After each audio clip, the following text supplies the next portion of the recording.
तो कैसे हैं आप लोग। स्वागत है आप सभी बच्चों का हमारे ऑनलाइन प्लेटफॉर्म एयर क्लासेस में।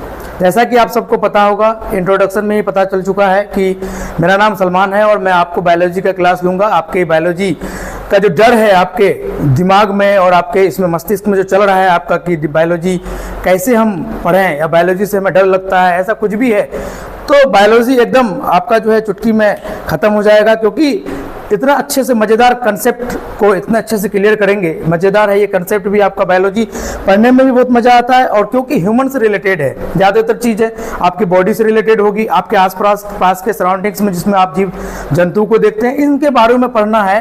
तो इसमें आपको ज़्यादा दिमाग लगाना नहीं है, बस आपको हमारे वीडियो के साथ बने रहना है ताकि आपको सारी चीज़ें क्लियर हो जाए। क्योंकि हम यहाँ पर बेसिक से एकदम हम उन बच्चों को लेके चलेंगे जो बच्चा एकदम कमज़ोर है, जिसका बेसिक लेवल बायोलॉजी के नाम पे एकदम कमजोर है और बहुत डर लगता है उसको उसका डर को हटाना है और बेसिक लेवल से हम एडवांस की ओर चलेंगे। इस वजह से एकदम आराम से बने रहना है और सबको उन बच्चों तक शेयर कर दें जो आपका फ्रेंड है, भाई है, छोटा भाई है, बहन है, अगर मैट्रिक में है और उसको बायोलॉजी पढ़ना है, बायोलॉजी समझ में नहीं आ रहा तो आप उसको शेयर कर सकते हैं और अच्छे से पढ़ सकते हैं। फ्री ऑफ कॉस्ट है, एक भी पैसा नहीं लग रहा है, आपको बस सब्सक्राइब करना है, उसको भेज देना, शेयर कर देना, वो भी सब्सक्राइब करेंगे और हम तक जुड़ जाएंगे, हमसे डेली क्लास लेंगे क्योंकि आप डेली क्लासेस आपके आने वाली है।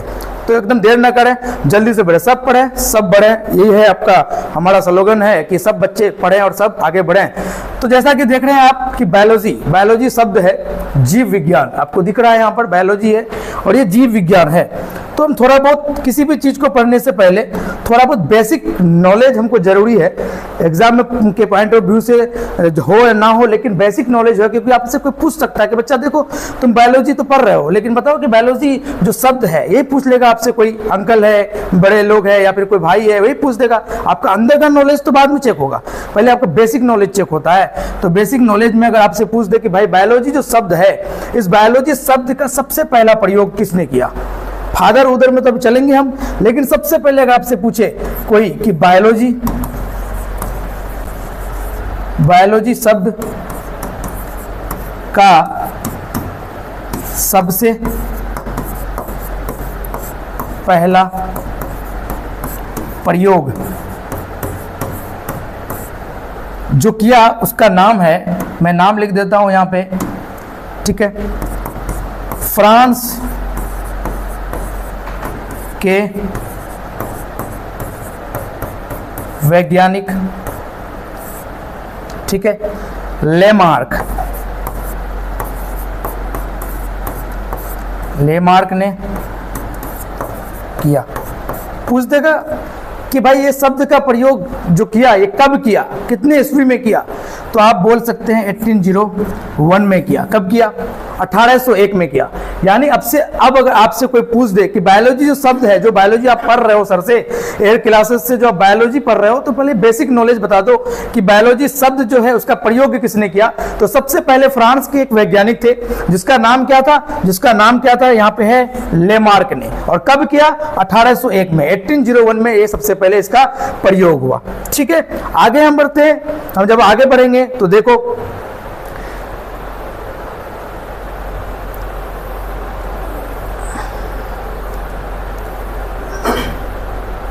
तो आपसे एक क्वेश्चन और पूछ सकता है कि बताओ बायोलॉजी का जो पिता किसे कहते हैं, जीव विज्ञान के पिता किसे कहते हैं, है ना, जीव विज्ञान के पिता किसे कहते हैं, आपसे पूछ दे तो आप क्या करेंगे? या फिर बायोलॉजी को ही पूछेगा कि बायोलॉजी जो शब्द है, ये शब्द का प्रयोग तो आपने जान लिया कि लेमार्क ने किया, लेकिन ये जीव विज्ञान शब्द है,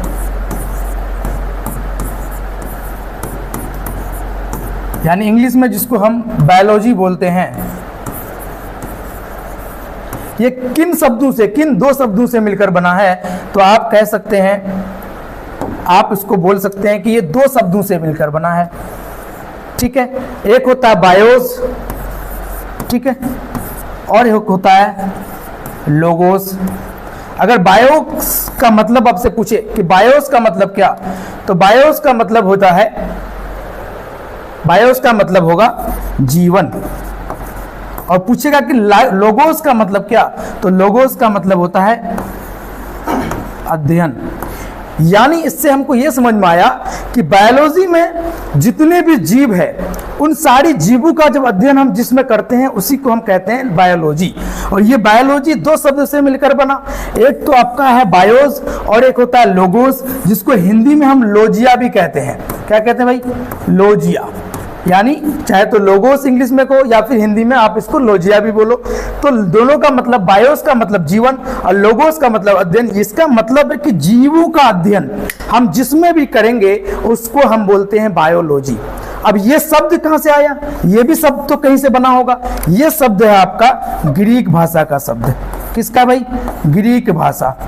ग्रीक भाषा से यह शब्द लिया गया और ग्रीक भाषा से यह शब्द लिया गया दो शब्दों से, बायोस और लोगोस। बायोस का मतलब होता है आपका जीवन और लोगोस का मतलब होता है अध्ययन, यानी जीवों की, पूरी जीवों की बात हम जिसमें करते हैं, जिसमें हम पढ़ते हैं, उसी को हम बोलते हैं बायोलॉजी। ठीक है, और इसका प्रयोग ग्रीक भाषा के वर्ड शब्द से लिया गया है। और आपने ये भी जाना कि जीव विज्ञान सबसे पहले किसने वर्ड दिया? तो ये दिया है लेमार्क ने।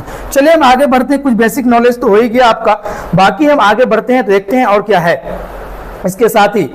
तो देखिए इसमें हम आज जो चैप्टर आज जो हम पढ़ेंगे इसमें हम थोड़ा बेसिक पढ़ेंगे और साथ ही साथ हम ये भी जानेंगे आज इसमें कि कौन कौन से चैप्टर्स हमें पढ़ना है बायोलॉजी में। ठीक है,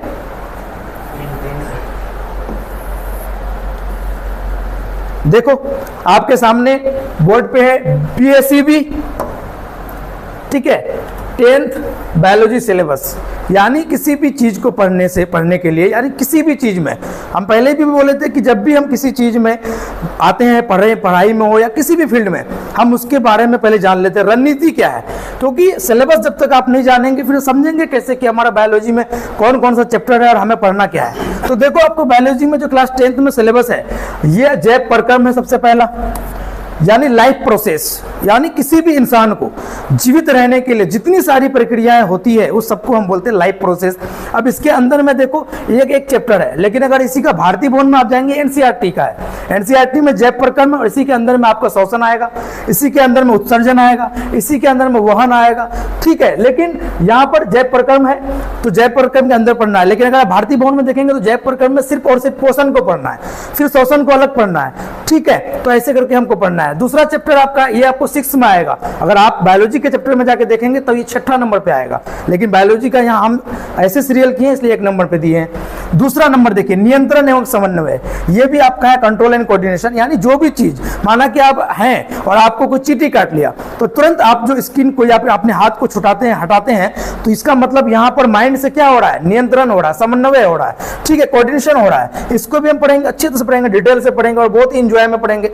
ठीक है, नेक्स्ट है जीव में जनन कैसे करते हैं, कैसे जीव जनन कर रहे हैं, कैसे क्या कहता है जनसंख्या बढ़ रही है किसी भी चीजों की, उसको भी पढ़ेंगे हम। आगे देखो अनुवांशिकता एवं जैव विकास। अनुवांशिकता मतलब हेरिडिटी, कि हम जिस प्रकार हैं, हम जिस तरह दिखते हैं, हम अपने पापा की तरह क्यों दिख रहे हैं, हम अपने मम्मी की तरह क्यों दिख रहे हैं, तो ये क्यों दिख रहे हैं? क्योंकि ये हेरिडिटी है। ये हेरिडिटी की वजह से हम क्या कर रहे हैं, एक दूसरे के समान थोड़ा बहुत आंख नाक कान हमारा दिख रहा है। RNA पढ़ेंगे, इसमें DNA पढ़ेंगे, जीन पढ़ेंगे। जीन क्या होता है? एक पीढ़ी से दूसरी पीढ़ी तक ट्रांसफर होता रहता है। तो इन सभी चीजों को हम डिटेल पढ़ाएंगे जब हम चैप्टर को पढ़ेंगे, और बहुत ही इजी वे में, बहुत ही सरल भाषा में आपको समझ में आएगी, बहुत मजा भी आएगा। ठीक है, नेक्स्ट है हमारा पर्यावरण, EVS का चैप्टर है जो कि बायोलॉजी में आपको पढ़ना है। यहाँ पर भी हम पढ़ेंगे, हम एनवायरनमेंट में रहते हैं भाई, तो एनवायरनमेंट के बारे में जानते भी हैं और बहुत मजा भी आएगा आपको पढ़ने में। ये भी चैप्टर बहुत अच्छा है। नेक्स्ट है प्राकृतिक संसाधन का संपोषित प्रबंधन, ये भी सस्टेनेबल मैनेजमेंट है, नेचुरल रिसोर्सेज। ठीक है, ये संसाधन के बारे में और इसके बारे में भी हम पढ़ेंगे कि कैसे प्राकृतिक संसाधन, नेचुरल रिसोर्सेज को कैसे हम दोबारा उपयोग में ला सकते हैं, सस्टेनेबल है नहीं है, इन सभी चीजों के लिए हम इसको पढ़ेंगे। ठीक है, आगे हम बढ़े तो हम आगे बढ़ेंगे तो देखें कि आगे अब हम जब इतना कुछ जान लिए कि सिलेबस मेरा क्या है, तो अब हमको ये भी जानना चाहिए कि किस चैप्टर से कितने क्वेश्चंस नेक्स्ट ईयर या पिछले प्रीवियस ईयर पूछा गया है और नेक्स्ट ईयर कितने सवाल पूछने की संभावना है किस चैप्टर से, ये भी हमें जानना जरूरी है। क्योंकि देखो हम जब ये हमेशा हमारा टारगेट होना चाहिए, क्योंकि हम जब कंपटीशन का एग्जाम का तैयारी करते हैं तो हमें सबसे पहले ये सिखाया जाता है कि सबसे पहले आप उन चीज़ों को पढ़ो जो चीज़ से क्वेश्चन पूछा जाता है। जो चीज़ से नहीं पूछा जाता नॉलेज लो, बट उस पर फोकस कम करते हैं हम लोग, लेकिन ये मैट्रिक का है तो इसमें भी आपको थोड़ा जानना जरूरी है कि किसमें हम ज्यादा फोकस कर सकते हैं और किसमें कम फोकस कर सकते हैं, ताकि आपको लास्ट टाइम में एग्जाम में रिवीजन, क्विक रिवीजन में काम आएगा, है ना। तो हम देख लेते हैं, जैसे 2011 से ईयर है, यहाँ पर ईयर है, देखो ऑब्जेक्टिव है, यानी आपका तो वस्तुनिष्ठ आजकल हो गया है, पहले वस्तुनिष्ठ नहीं था।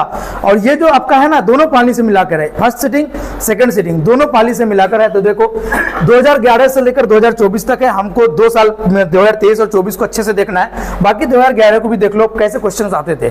ऑब्जेक्टिव क्वेश्चंस की बात करें हम तो देखो 5 क्वेश्चन पूछा जाता था, और शॉर्ट आंसर क्वेश्चन को 2 पूछा जाता था, और लॉन्ग आंसर क्वेश्चन अगर हम देखें तो 2 पूछा जाता था। इसका टोटल मार्क्स अगर आप जान लें तो 19 मार्क्स का पूछा जाता था, कब? 2011 के टाइम में।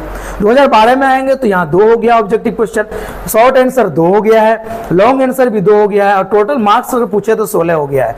उसी तरह 2013 में 1 है, शॉर्ट आंसर में 0 है, और फिर लॉन्ग आंसर 2 पूछा गया है, टोटल मार्क्स 11 है। फिर 2014 में 4 पूछा गया शॉर्ट में ऑब्जेक्टिव, जिसको एमसीक्यू बोलते हैं, शॉर्ट आंसर 3 पूछा गया है, और लॉन्ग आंसर 5, और टोटल मार्क्स 35 पूछा गया, 35 पूछा गया है।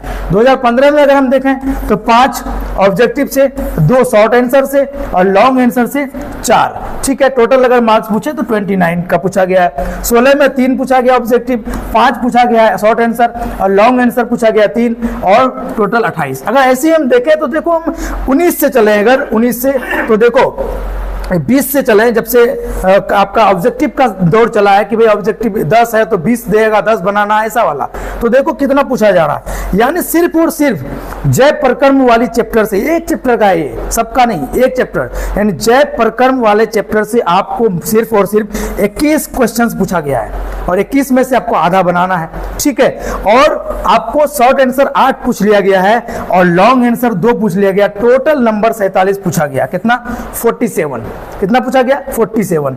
अगर आप 2021 में देखें 27 पूछा गया, यानी रेशियो, जो ऑब्जेक्टिव का रेशियो है चैप्टर से बढ़ता जा रहा है, देख रहे हो 27, उसके बाद देखोगे तुम 23, उसके बाद 27, फिर 23, यानी 20 और 27 के बीच में, 25, 26, 27 के बीच में जा रहा है। और आपको अगर शॉर्ट आंसर देखो तो ये भी 8, 9, 6, 10, 8, 9, 6, 10, रेशियो मानो, एवरेज मानो तो 8 से 10 के बीच में। और आप यहाँ पे लॉन्ग आंसर देखो 3, 2, 2, 1, यानी 2 से 3 के नंबर के बीच में। टोटल देखो 60, 45, 57। अब बोलोगे सर 60, 45, 57, 60 नंबर बायोलॉजी से ही पूछ लिया क्या? नहीं, ऐसा क्या है, ठीक है, तो ऐसा नहीं है, यानी 60 नंबर बायोलॉजी से सिर्फ नहीं पूछा गया। अगर आप साइंस की बात करेंगे ना तो ये देखो साइंस है, और साइंस का आपका क्या है? 3 पार्ट है।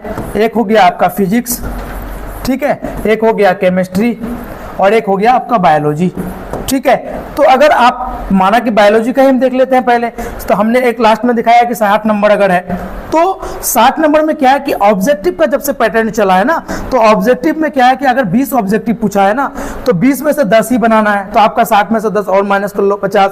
फिर अगर आपका शॉर्ट आंसर पूछा है 5, तो 5 में से 2 ही बनाना है, तो 3 दूनी 6, इधर नंबर माइनस कर लो। तो माइनस करते करते आपका 26 से 27 के आसपास नंबर ही होता है। लेकिन जो क्वेश्चन आपको टोटल पूछता है ना, तो नंबर तो टोटल ही जोड़ेगा कि हम इतना क्वेश्चन इस साल से पूछे, दैट्स व्हाई, इसलिए आपको लगता है कि इतना नंबर हो रहा है। बाकी नंबर तो 26 से 27 के आसपास में बायो भी लेगा, आपका केमिस्ट्री भी लेगा, और आपका फिजिक्स भी लेगा, तभी तो 80 नंबर पूरेगा। और 20 नंबर आपका क्या रहता है? प्रैक्टिकल रहता है। 20 नंबर क्या है? प्रैक्टिकल है, ठीक है।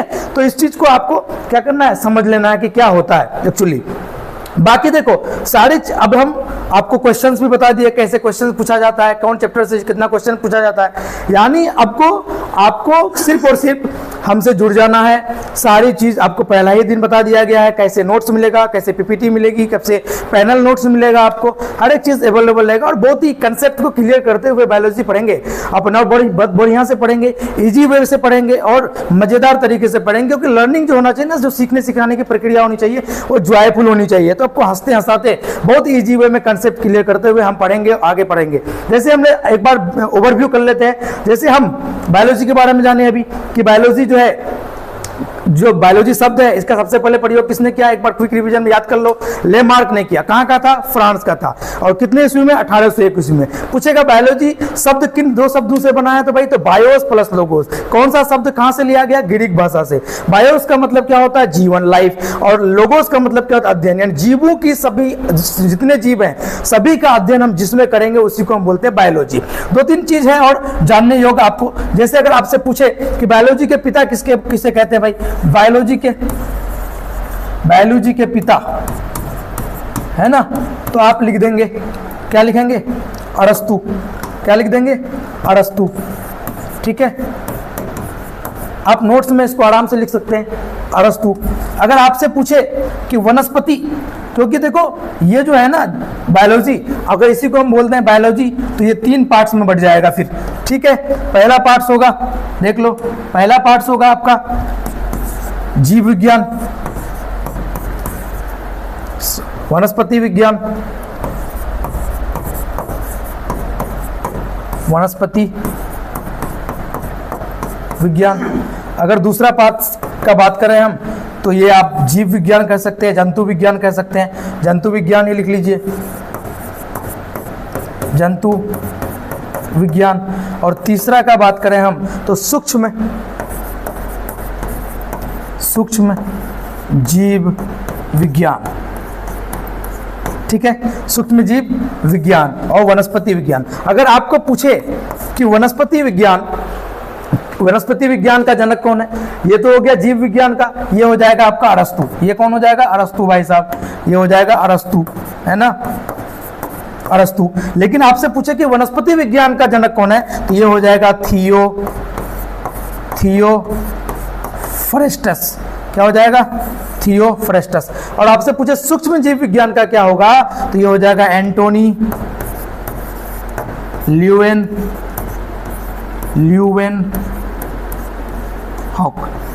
तो ये सारी बातें आपको याद रखना है, क्योंकि ये बेसिक नॉलेज है। और आज के इस चैप्टर में, आज के इस वीडियो में आपको हम बेसिक नॉलेज ही देने आए थे कि बेसिक नॉलेज आप ले लीजिए, चैप्टर के बारे में जान लीजिए कौन कौन सा पढ़ना है और कौन से चैप्टर से कितने क्वेश्चंस आते हैं, ताकि आप माइंड मेकअप कर लें कि हमें इस तरह से तैयारी करनी है। और हमारी तैयारी ऐसी ही कराई जाएगी। अगले वीडियो में हम मिलेंगे, उस चैप्टर को लाइव प्रोसेस को अच्छे से चलाएंगे, क्योंकि लाइव प्रोसेस को पढ़ाएंगे और अच्छे से डिटेल में उसका वर्णन करेंगे, जो ये करेंगे। जब तक के लिए बाय बाय, थैंक यू।